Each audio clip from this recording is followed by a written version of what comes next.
Hello, I'm Jacqueline Holstead, and you are listening to On Point Conversations. In this podcast series, we share creative marketing, content, and branding strategies that help your business successfully navigate the new normal marketing environment.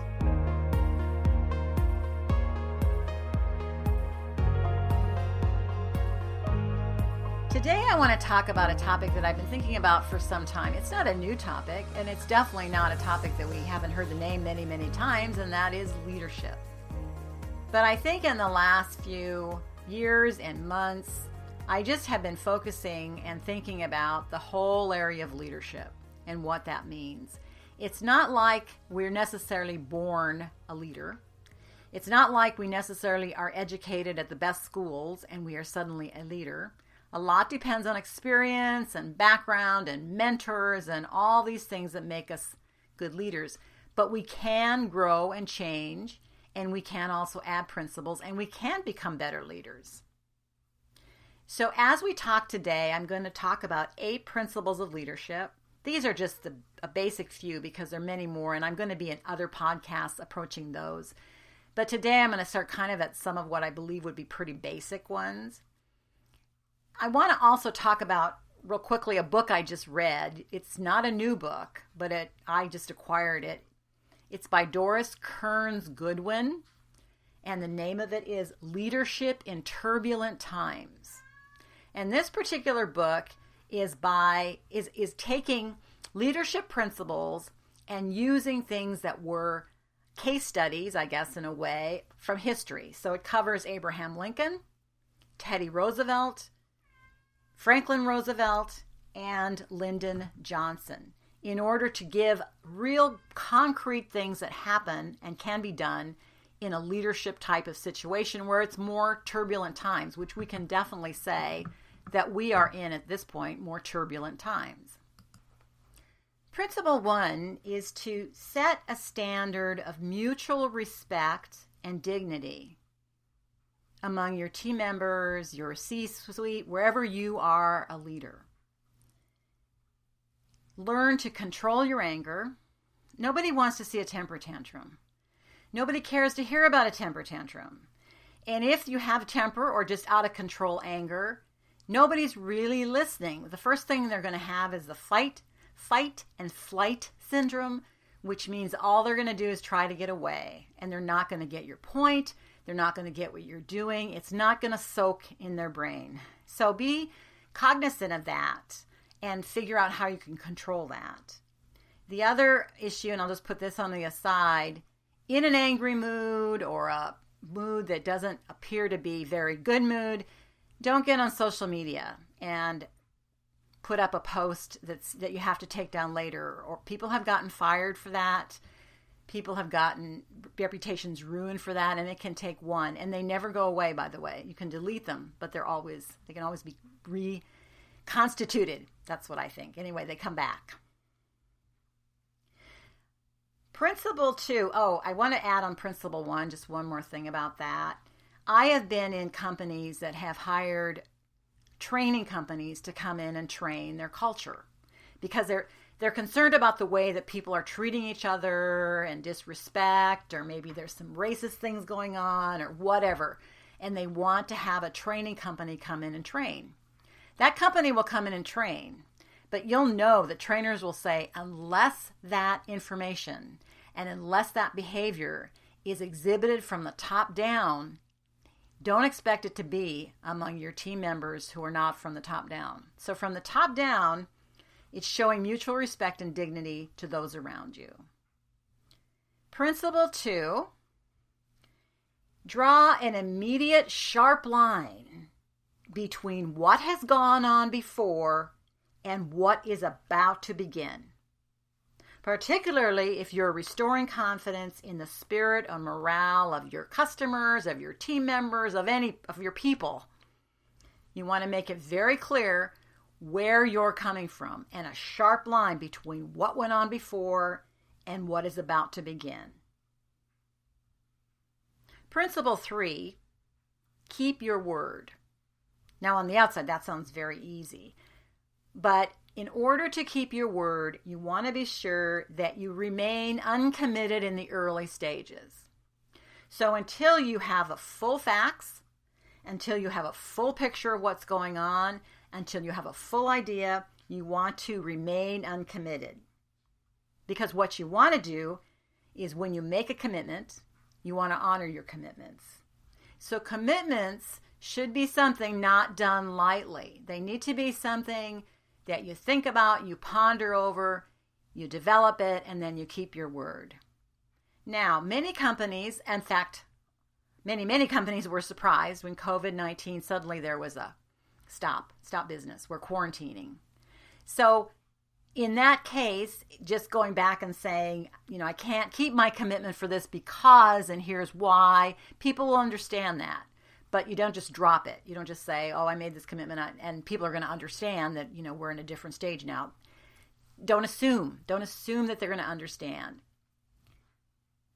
Principle 4, and it goes back to what I said just a little while ago, but really gather firsthand information about your questions, your concerns, what's going on, because what you want to do is you want to secure a reliable understanding of the facts, causes, and conditions of the situation. Sometimes it's hard to just look at the facts because emotion gets into it. So you might be looking at having your mentor group, your mentor person, maybe you have someone on, maybe you have a board, but you want to, and I wouldn't give it to a whole lot of people, but be talking to, is this the fact? Is this, how do I get to the facts? And facts are often facts and figures, they're causes. If you're in a situation, as I was saying, let's say you're in a manufacturing situation, visit the manufacturing floor. If you're a brick and mortar, visit the store. Don't tell them that it's you, but go in and just observe. Observe other stores. Observe other manufacturing floors if you can't get into them. Observe and keep aware of what you're seeing. In Principle 5, strike the right balance between realism and optimism. Because what you don't want, you want to set a compelling picture of the future. Let's say that you're doing your yearly meeting that you have at the end of the year and you're giving forecasts for next year and you're, rah-rah, and you're getting people excited. And so you don't want to go in there with doom and gloom and say, we don't know what's going to happen. We have no idea what's going to happen. But you want to go in with a balance between what's realistic and what's optimistic. And maybe even that's what you're saying. I'm optimistic that this will happen. This is how we can do it. This is what we can do, factual ways to do it. And then you just have to let it go to that point in time because you don't want to make false hope. Principle 6, be accessible and easy to approach. Now, I've worked with some CEOs that are wonderful. They're accessible, they're easy to approach, they're easy to talk to, they're clear that they're going to seek out other information before they make any commitments. That's really good. I've worked with other CEOs who are not just not approachable, but if you were to share anything with them, team members, it would be held against you. So you kind of want to look at who your leader is, but as a leader yourself, you want to be very cognizant that you are accessible and you're easy to approach. Now, I'll just give you an example. This happened to me. I had a team member come to me to complain about their supervisor. And I can't make a decision there. And I didn't have both sides of the issue. So I suggested getting the supervisor and the team member together with one of their group members, a higher level, or myself. I can't do all of those when I'm in a CEO level because there's many of them, but having another person in the room who's impartial and objective is a good way. And also knowing that this is something, how to approach that issue. It might be even coaching the team member who comes to you and tells you that their supervisor is whatever complaint they have, coaching them on how to go back to the supervisor and ask adequate questions in a non-confrontational way so that it can be resolved. Sometimes those are not resolvable, so then you have to take another approach. Principle 7, anticipate contending viewpoints. That means you're getting different viewpoints from different people, and some of them you may not like, and but it's always important, and I think people should look forward to those contending viewpoints, because what'll happen is you'll make yourself have more information, make better decisions, make better commitments in having that. And I was struck by the example. There's a whole other book that I'm going to read from Doris Kearns Goodwin, but she does touch on this in Leadership in Turbulent Times, that Abraham Lincoln actually put his adversaries in cabinet posts and people who voted against him, people who ran against him, in order to make them part of his group and to get them to be more on a friendship or a level where they could work together, because he knew that in order to have something happen, they have to be able to work together. And then principle 8 is find time and space for you to think. That's really an important one, and it often seems like that's the last thing people think about.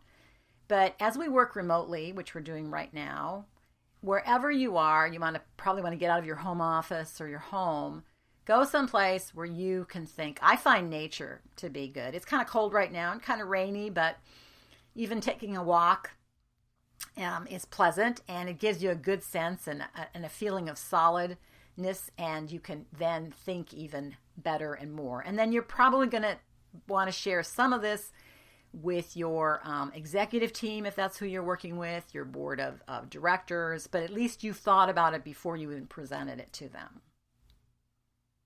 I hope that helps you in thinking about, are you a real leader, and what do you need to do to become a better leader? So let me go through those principles again. I'll kind of go through them more quickly this time, but I want you to be thinking about them. One is, do you set a standard of mutual respect and dignity? Do you control your anger? And do you make sure you don't get on social media when you're angry or you have something that's very controversial to say? Have you drawn a sharp and immediate line of demarcation between what has gone on before and what is about to begin? And again, particularly if you have to restore confidence in the spirit and morale of the people. Principle 3, keep your word, and do that by remaining uncommitted in the early stages. And then when you made a commitment, honor your commitment. And then if you've made a commitment that you can't keep, make sure people understand what the circumstances surrounding that lack of being able to keep that commitment is. Principle 4, always gather first-hand information. Ask questions yourself. Secure the reliable understanding of the facts, causes, and conditions of the situation. 5, do you strike the right balance of realism and optimism? And that's a difficult one. You'll want to think about that, and there'll be people you'll probably want to consult with on that to have that kind of really balance between those two. Principle 6, are you accessible? Are you easy to approach? Are you able to handle the situations adequately? And principle 7, do you anticipate contending viewpoints, and are those okay with you?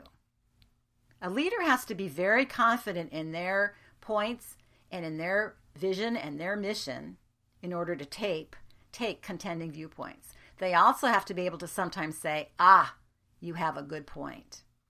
And then the final principle, find time in space for you to think. Take time somewhere to think. Just be able to practice some self-healing and self-relaxation, and really think about what it is that you've been told or what you see. Sometimes just getting really out of that, particularly if it's an emotional situation, getting out of that, spending time in nature or wherever you are feeling very comfortable and safe will help you make better decisions. Thank you for listening, and I invite you to join me next week as we talk more about specific actions you can take to reach your own business goals. You can find my library of other inspiring podcasts like this one at onpointthinking.com. Again, Thank you for listening.